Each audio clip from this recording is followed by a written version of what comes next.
welcome to another episode. I'm Mike Monticello. I'm Michael Crossan. And I'm John Williams. So today we're going to be talking about our first impressions of the 2026 Subaru Crosstrek Hybrid. And we're going to start off, I'm going to give three important things I think most people would want to know about this Crosstrek Hybrid. And the first, I wrote down, thrice makes right. That's a saying, right? I think so. It is now. Yeah. And it's because this is Subaru's third attempt at a Crosstrek Hybrid. And thanks to John Williams, I forgot about the original one. Remember, Subaru originally called the Crosstrek the XV Crosstrek, and they had a hybrid called the XV Crosstrek Hybrid that came out for the 2014 model year. And then their second one was a PHEV, a plug-in hybrid electric vehicle, that was sold from 2019 to 2023. Neither one was that great. They're kind of like half-hearted attempts. Just for example, the PHEV only had a 17-mile driving range and reduced cargo space. So the second thing I wrote down is the Toyota connection, and that's because just as with the Forester hybrid, which we've already tested and up on consumerreports.org, Subaru looked to Toyota for some hybrid hardware to make this Crosstrek hybrid. And the third one is the hybrid price premium, and we're going to talk about this more, but it's about a $3,000 difference between the Crosstrek Sport and the Sport Hybrid. But it's a $7,000 gap between the base regular Crosstrek and the, in a sense, base Crosstrek Hybrid, because it starts at like third trim level. So it is a pretty big price gap. We're going to talk about that. We're going to talk about value and things like that as we get into it. And also, it's good to know that this is not an all-new Crosstrek, right? It's the main thing here really is that it is hybrid now, but it's basically very similar to the previous, the 2025. Yeah, basically the same. Base motor, the 2 liters gone. So right. They all have the base of the 2.5. So there's a power bump across the board. And then, this is sort of like the real hybrid, right? Right, yeah. Okay, so let's dive right into what we like about this Crosstrek hybrid. And John Williams, I'm going to start with you. For folks that may not have noticed, this is a new fresh face. He's one of our recent additions, auto test engineer here. John, what are you liking about this Crosstrek hybrid? Sure. Yeah, I think specifically with the hybrid, the first thing to talk about, right, is the powertrain. It's the main thing, and there is a lot to like about it. I think, especially compared to the regular gasoline model, there's smooth power delivery. It comes on pretty quickly from a stop right off the line. You get some nice torque. You are on paper, it's only 14 horsepower more, but you have to think about how that power is delivered, and it really is delivered smoothly and pretty quickly. Gives you some nice passing power on the highway too. That is something that a lot of people complained about with the regular gasoline one, just not really having enough oomph there. So it's nice to see that. I like to say that, I call it the dreaded Subi surge. Right. Yeah. And that's that Subaru has for years now, partially because a lot of their models don't have that much power, is they make it kind of an abrupt throttle delivery right off the line. Right. And maybe the very best thing about making this into a hybrid is that because of that smooth electric shove, that's gone. It's just nice and smooth off the line. There's no abruptness. And I think that might be one of the best things about it. Yeah, I think that as a, hybrid, it's very seamless, right? The way the electronic continuously variable transmission, the electric drive, and the engine all kind of work pretty well, in most scenarios. Yeah. I would agree with you on that. Yeah. Okay. Yeah. I think the hybrid part is the best part. Yeah. I actually think the gas motor is a bit of the letdown on that side of things. That and the CVT. Yeah. With hybrids, you'll sit there. Car's on, but the ice is off. And when that gas motor does kick on, especially when it's cold out, like first thing in the morning, it's pretty abrupt. For sure. And noisy and rattly, and like stuff in the cup holder starts to rattle. Right. I think the hybrid part definitely helps refine it, but it still has kind of those lingering issues, I guess you would say. Yeah, it's not uncommon, especially at the lower speeds when the gas engine comes on. And keep in mind, it all depends on how heavy you are with your throttle foot, right? In terms of when that gas engine's going to come on. I saw anywhere from 5 to 18 miles an hour, depending on, again, how hard it was. But at those lower speeds, you do feel that bump. Absolutely, sure. yeah. But John, some other positives about, besides the powertrain? Yeah, sure. So I think controls, this is a pretty big one. Obviously, it's pretty similar to any Crosstrek that we've already experienced before, but that's a good thing. There's a lot of really traditional controls, simple stocks, knobs, traditional gear selector. I think we talk about this concept a lot of a car that you can just hand the keys to your neighbor and it's easy to get in and just understand and drive. And for the most part, the Crosstrek hybrid, and the regular ICE one is definitely that way. And it's refreshing in an age of, touch panel everything. It is nice to see some actual controls that you can get in and there's still the screen there. I mean, it does have a pretty sizable screen as well. So people that like that have that too. Yep. I also, thought, this has been a Crosstrek thing, but the ride is I think quite comfortable for we would call this a subcompact SUV. Yeah, absolutely. Definitely. And the interesting thing is that it actually has bigger wheels because it is a higher trim. Typically we buy, I think it's the premium, right? Which is like second tier of a Crosstrek, and same with the Forester. But because the hybrid starts at the sport level, which is third tier for the regular model. Of I think 5, right? I think there's so, a lot of trims available. And so that they both regular and hybrid come with 18-inch wheels, which is bigger than what we normally have. And so I was not sure how the ride was going to be adversely affected. But again, as we see with a lot of hybrids, there is some added weight as well, which typically tends to kind of settle things down. Does a bit, just right? a little bit, yeah. And I think they did a good job on the ride, especially being such a short wheelbase. Yeah.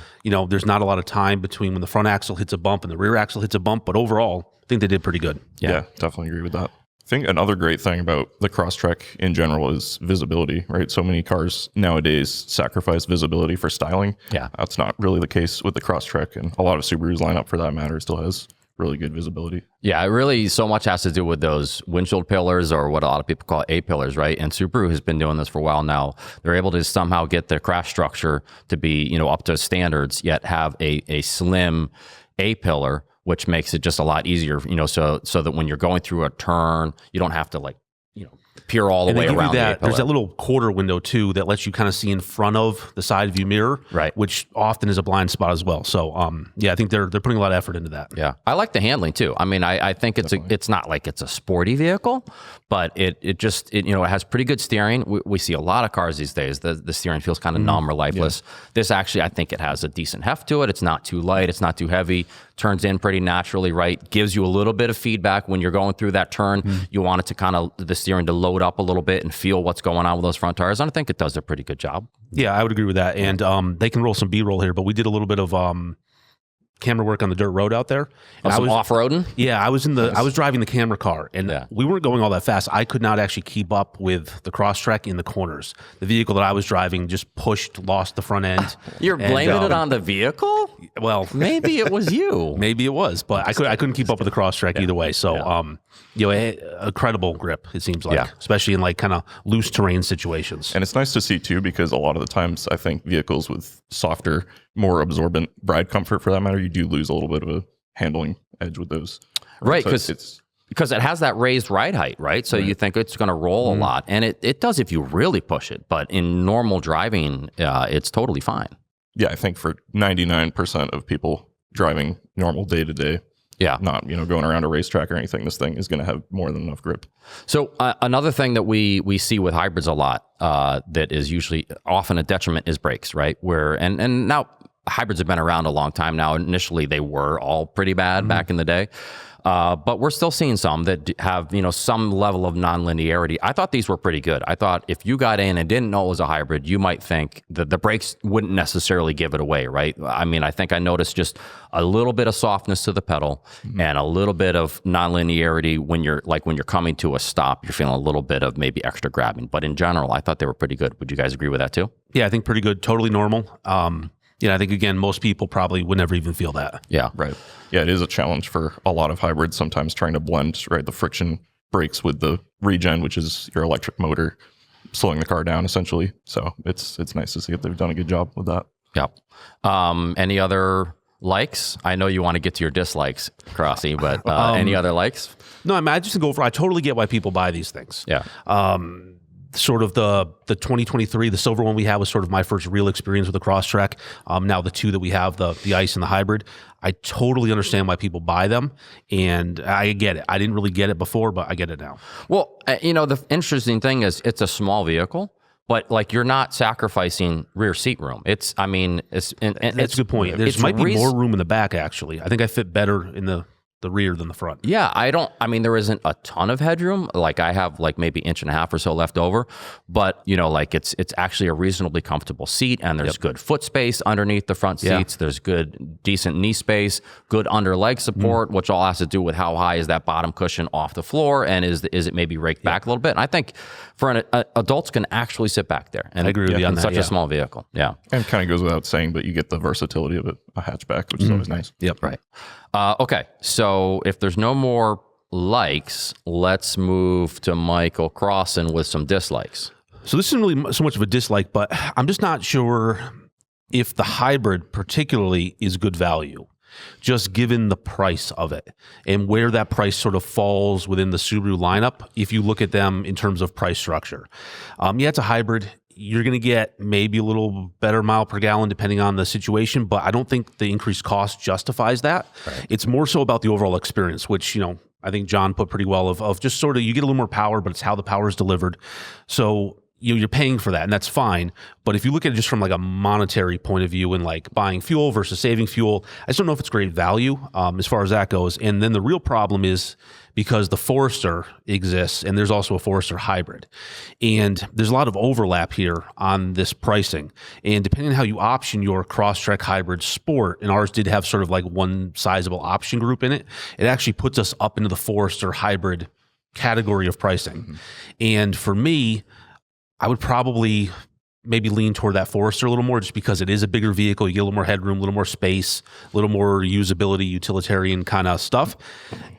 The Forester doesn't drive quite as well. It doesn't rotate as well. It's not as light. It's not as nimble. So I guess it really just comes down to you just need to be aware of that when you go in to Subaru, I think. Yeah. And you feel like you're getting more for your money, even though it might cost a little bit more. You're getting more for your money with that larger Forester. Yeah, and that's kind of where I'm just sort of on the fence about when I sort of don't like. It's almost like I think I first said, why does this one exist? Right. You have the base ICE, that's great, but then very quickly, at least money wise, you run into the Forester. Yeah, we're not. It's not uncommon for a hybrid to be $2,000-$3,000 more expensive than the non-hybrid, right? Mm-hmm. But in this case, because of the way they did the trims, they really made it difficult. Not as good of a value for someone going for the hybrid because it's a $7,000 difference just to get going. I feel like you wanted to say something, J-Dubs. No, I was just going to jump in. I know you brought up fuel economy. I feel like that's kind of, if we want to talk about that for a little bit, a little bit of the elephant in the room, if you will, with this car, right? Because I think a lot of people, you think hybrid, you think I'm going to save a lot of money at the pump. I'm going to get much better fuel economy than a pure gasoline car. And that's not necessarily the case here. So first of all, there's kind of a reason for that I think we should talk about, which is how Subaru's actually laid out their hybrid powertrain. And it's a lot different than others on the market. So all-wheel drive Toyota hybrids, for instance, you have the front wheels being powered by your gas engine, right? And then in the rear, instead of having a long drive shaft that runs most of the length of the car, like you'd have in a traditional all-wheel drive car, Toyota just mounts an electric motor essentially right at the rear axle. So the front and rear wheels are not actually mechanically connected, which is a little bit unusual for an all-wheel drive car. And there's a reason that Toyota does that, right? It's for efficiency. So a lot of times Toyota all-wheel drive hybrids are not actually running in all-wheel drive mode. If you're just cruising along, they're operating as a front-wheel drive vehicle. And they do that because they can use less energy and hence get you more fuel economy. Right. So basically there's just less spinning bits under the car at any given time. Yeah. Great way. But Subaru does it which way? Subaru does it more in the traditional way of an all-wheel drive vehicle. So the electric motors, there's two of them in Subaru's hybrid powertrain. They're both mounted inside the transmission. And then from the transmission to the rear wheels, you do have a traditional drive shaft going back there. So the result is that all four wheels are getting power all the time. So the advantage of that is that in traction limited situations like mud, snow, dirt, you're actually taking your Crosstrek out where they, advertise it being shown all these extreme scenarios. You're going to have a lot better traction. But the disadvantage is that you are using more energy because you're driving all four wheels all the time. Right. So I don't know if you already said it, but it's basically mechanical all-wheel drive versus electric all-wheel drive in a sense, right? And so talking some numbers, the Crosstrek Hybrid, EPA rated, 36 mpg combined. Actually, it's 36 everything, 36 city, 36 highway, 36 combined. The regular Crosstrek, again with that larger, now larger standard engine, is 29 mpg combined. So it's not quite as big of a jump for the hybrid as we often see with hybrids, right? I think highway is definitely the important one to highlight here. If you do a lot of highway driving, the difference between the regular gasoline Crosstrek and this hybrid is only 3 miles per gallon. Right. So it's not going to be something that you're going to instantly save money on fuel with. Right. But I also want to say that, that this is very intentional for Subaru. This Absolutely. means so much to them. I mean, they call it symmetrical all-wheel drive, but the fact that every Subaru comes with all-wheel drive, other than the awesome BRZ, of course, which is, rear-wheel drive sports car, but that's very important to them. And now, whether it's actually truly important for their customers, I don't know, but you can see why they would do it, because they want this to be a very capable vehicle. And to your point, that's actually a much more difficult approach from a design and engineering challenge to integrate that, rather than just slap an electric motor on. Exactly. Yeah. So it's like you said, they were very intentional about it. Yeah. Yeah, and that system, I think Subaru buyers probably do rely on it. Yeah. A lot of them live in northern climates with snow and hills and stuff like that. I think that's part of when we were doing the camera work. The car that I was in was an all-wheel drive vehicle as well, similar subcompact SUV, and it was a mechanical. It didn't have electric rear diff or anything, but it did not have the same level of grip, especially in corners. Yeah. And I just found I couldn't. Andrew was running the camera. He said, "Close the gap," and I just couldn't close the gap to the car because I just kept washing out in the corner. It just wouldn't turn and bite and Was go. John driving? Who was driving? Julian was driving the other car. Yeah. Okay. So, So, I think a dislike for me is just that the engine gets loud, right? Now, this is a flat four. Again, it's a Subaru thing, right? Horizontally opposed engine. And they just don't sound great in these regular models.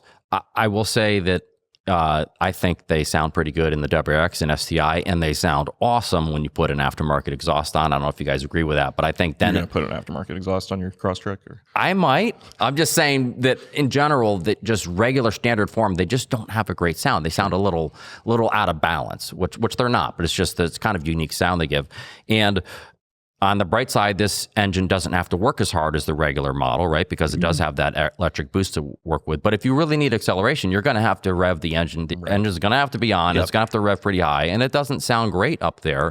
And it doesn't do simulated upshifts, which the regular CVT and the regular Crosstrek does do these simulated and that upshifts. sort of adds to the experience. I think it helps dull some of that noise. Yeah. You just don't have that monotone drone of that gas engine as it kicks in. Right. So to me, it's a little bit of a bummer that they don't do the simulated upshifts here. It's not surprising because we know it's based on a Toyota hybrid system. Their hybrids do not do any of those simulated upshifts in the sense of, say, a Honda, right? We know Honda hybrids do the simulated upshifts, which just makes it a more palatable experience when you do need to kind of go kind of hard. Agreed. So it just makes it seem like, the engine's working hard at times, but less hard than the regular in general still, because of the way the CVT does keep the revs low during regular driving, I think, and you've got that electric boost. You do, in general, it feels like it's working less hard than the regular Crosstrek, but it is going to get loud when you really need it, right? Yeah. If you want a good example of those simulated shifts, go test drive the Honda Civic Hybrid and then go test drive the Crosstrek Hybrid and make sure you get on it with the loud pedal, and you'll see what we're talking about. Yeah, exactly. Any other, what other things, dislikes do you guys have? I think for me, it would have to be the infotainment. It's just this system that they've had for a while. It's a 11 point something inch screen that I think first came out in like the 2020 Outback, which, you'd say 5 years. Well, tech ages pretty quickly. And this thing, I think, is unfortunately starting to show its age a little bit. It's kind of slow to boot up. It doesn't always respond to your inputs right away. Some things take 2 or 3 taps. There's kind of a lot going on the screen. It's really busy to look at. It's just something that I've never really been in love with, that particular screen. So it's and just because of the portrait format, right? It's taller than it is wide, right? And the way that they integrated most of the climate controls into the touch screen rather than physical controls, and they're down on the lower portion of the screen, it just makes them like the only easy thing to adjust as far as climate control really is the temperature buttons. Those are actual physical buttons, and the defrost buttons, right? Yep. Everything else you have to go in through the screen, and it just takes a little more effort. And like you said, sometimes you press it and it seems like it doesn't take, right? So it's not the best. And I think another thing too, while we're talking about the dislikes, and it's sort of an oversight, and we have two. So we have the ICE and we have the hybrid. The hybrid has sort of another package on top of it, and it has a power driver seat where ICE does not. That's true. But both of them at least have height adjustment on the driver's seat. Passenger seat in the ICE does not have height adjustment. I can't sit in that seat, and it doesn't even have a sunroof. Yeah. And because your head's into the roof. My head's into the roof, and I did the video on the ICE, so in preparing for that, we drive the cars a lot, like in the week leading up to it, and we were going to buy a car. I was going with James, and poor James. I mean, I'm 6'1", James is like 6'4", and I'm like, we're taking the Crosstrek, sorry. So he had to sit over them, and his neck was in the roof. You don't like James, do you? I had to drive the car. No, James is great, but I don't know what that seat mechanism costs to give you some more adjustment, but that seems like an oversight. Just a very simple it's thing something to think about. If you know that some fit in the car. If larger people are going to be in that passenger seat, right? Yeah, you really need Correct. like to be able to lower it, and you can't. So, and my guess is somewhere along the trim level, it probably then comes into the fact where you can. So I use whichever one you're buying, just be aware that if you have someone in your life that's tall, right? Just make sure that they can fit in the car. Yeah, I think to your point, definitely there's so many trims that make sure you have kind of your short list of the features that you do need, because even simple things like that, it can be easy to forget that those may not come standard, right? Yeah. These seats, I don't love the front seats in general, since you're sort of talking about that. Although, like you said, I do appreciate that with the hybrid, because it has power operated seats or driver seat, you can adjust the leading edge of the bottom cushion, which you can't do with the regular gas car. But there's just too much built-in lumbar support. I'm not a huge fan of lumbar support, so for me, it just made the seat a little bit uncomfortable. But again, it's so body specific, right? In terms of like, some people are fine with them, but they just didn't work that great for me. I don't know. Were you guys kind of wishy-washy as well, as whether you like them but you don't love them, or? Yeah, I'm kind of. They're okay. They're fine. Could they be better? Sure. Could they be worse? Absolutely. Yeah. I think for me, they kind of fall into that category of it's still ultimately an entry level seat, you could call it, but it worked all right for me. Yeah. So like, for instance, I thought it was better than something like comes in the base Civic, but still, could be improved. All right. We got quiz time. Okay. So I want both of you guys to tell me which Crosstrek would you buy, or would you buy the less expensive regular Crosstrek? Would you buy the Crosstrek hybrid? Would you step up to this Forester hybrid, or would you buy a different small SUV in general? And let's start with you, Crosser. Well, this was not on the study guide that you handed out, so I'm offended by that. It's a pop quiz. No, so I would buy an Impreza if size didn't matter, because it's basically the same thing, right? Crosstrek is a lifted Impreza. Right. So I would save some money, get a car that's a little sportier, a little bit more fun, that kind of stuff. Yep. Or if I really wanted the room, I would just go for a Forester. I'm going to fit in that better. I'd have the same problems in the Impreza that I do in the Crosstrek. So even if I had to spend a little more money, I would get a Forester of some flavor, some trim line, and be happy with that. You still get the symmetrical all-wheel drive. You still get the reliability of Subarus. You get the functionality, the utilitarianness. I don't know if that's a word. I like it. Utilitarianness. You're the word guy. You'll let me know later. And yeah, I would do one of the two. Okay. John, what about you? Yeah, no, it's tough. I think for me, I really like the form factor of the Crosstrek, kind of like this hatchback wagon thing. Like, I think we have too many SUVs, so I'm a little bit more partial to it than the Forester. But to your point, I mean, the value is kind of a tough sell on the hybrid. I think I would either consider one of the ICE trims of the regular Crosstrek, or potentially, if I was more concerned with fuel economy, maybe the Corolla Cross hybrid might be the way to go. Because the hybrid Corolla Cross, which has all-wheel drive, starts at $29,200 compared to the Crosstrek hybrid starting at what, $33,000. It's a big difference, yeah. So yeah. Okay. So we have a first drive up on consumerreports.org. What would you buy? I was trying to not have to. I was trying to not be pinned down. Honestly, you'd buy a BRZ, we know. I'd buy a BRZ.